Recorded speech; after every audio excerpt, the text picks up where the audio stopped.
تہجد کی نماز کی فضیلت سے کون واقف نہیں ہے؟ یہ اللہ پاک کی نماز ہے۔ یہ اپنے خاص بندوں کو نوازتا ہے جو اللہ کے قریب بندے ہوتے ہیں۔ اگر آپ ہمارے چینل پر نئے ہیں تو ہمارے چینل کو سبسکرائب کریں تاکہ آنے والی ویڈیوز آپ تک آسانی کے ساتھ پہنچ سکے۔ جزاکم اللہ خیر۔ تہجد کی نماز کی فضیلت سے کون واقف نہیں ہے؟ یہ اللہ پاک کی نماز ہے جو اپنے خاص بندوں کو نوازتا ہے جو اللہ کے قریب بندے ہوتے ہیں۔ کیا آپ بھی اللہ کے قریب بندے ہونا چاہتے ہیں؟ آپ کو کوئی مشکل کام کرنا نہیں ہے، صرف اپنی نیند کو قربان کریں۔ اپنی نیند کو قربان کرتے وقت یہ سوچے کہ میں اللہ سے ملاقات کرنے جا رہا ہوں جو دونوں جہاں کا رب ہے، جو میری ہر مشکلات کا حل ہے، میری ہر بیماریوں کو شفا دینے والا ہے۔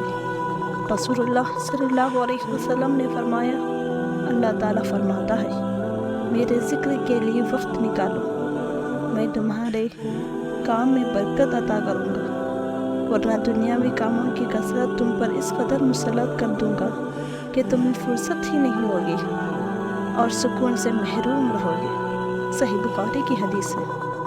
تہجد پڑھا کرو، کوئی نہ ملے اللہ مل جاتا ہے، اور جب اللہ مل جاتا ہے تو سب مل جاتا ہے۔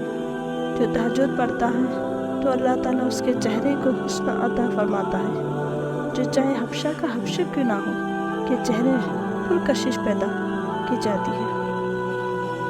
پھر فرمایا، جو تہجد پڑھتا ہے اللہ اس کے کبھی محتاج نہیں ہونے دے گا۔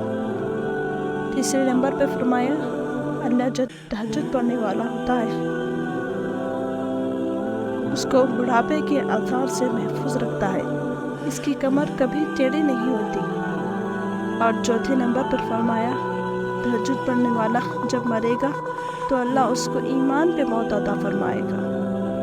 تہجد کے وقت اللہ ہمارے سب سے زیادہ قریب رہتا ہے، اور اللہ اپنے بندوں کو پکارتا ہے کہ کوئی ہے مجھ سے دعا مانگنے والا، میں اس کی دعا قبول کروں، کوئی ہے مجھ سے کوئی چیز مانگنے والا کہ میں اس سے دے دوں، کوئی ہے مجھ سے بخشش طلب کرنے والا کہ میں اسے بخشش دوں۔